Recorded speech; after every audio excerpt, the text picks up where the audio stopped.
교육부가 고3이 대입에서 분리하지 않도록 방안을 마련하겠다고 발표한 이후 대학별로 속속 대책이 나오고 있습니다.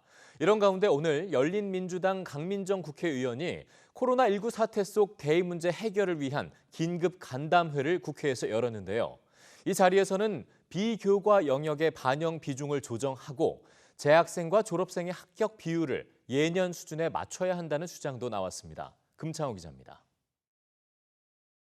지금까지 각 대학은 수시 모집에 집중해 고3 입시 대책을 마련했습니다. 3학년 1학기 비교과 활동의 입시 반영 비중을 줄이거나 수능 최저학력 기준을 낮추는 게 대표적입니다. 오늘 간담회에 참여한 고3 교사들도 대학과 정부의 방식에 큰 틀에서 동의했습니다. 코로나19로 학생들이 모이기 어렵고 등교 수업이 3개월 밀린 만큼 동아리 등 다양한 활동을 하기엔 한계가 있기 때문입니다.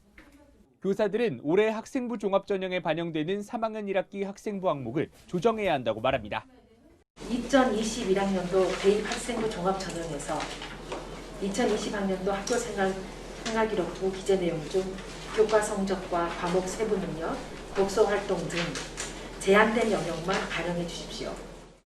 올해 대입에서 재학생과 졸업생 사이 학종 합격 비율을 예년 수준에 맞춰야 한다는 목소리도 높았습니다. 비교과 활동 반영 항목을 줄이는 질적 조치와 함께 양적 보완 방안도 필요하다는 겁니다. 서울대는 지난 2년 동안 수시 합격자 가운데 재학생의 비율이 90%에 달합니다.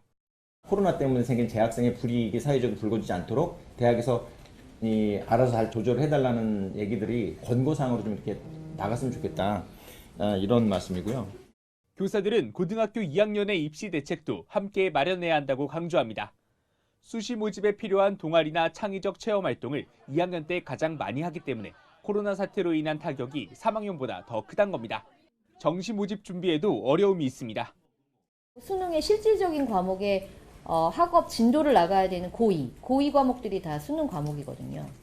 그 시기에 지금 제대로 공부도 못하고 있고 거기다 정시는 늘었고 이런 상황이어서 지금 고2에 대한 대책을 좀 더 적극적으로 해야 된다.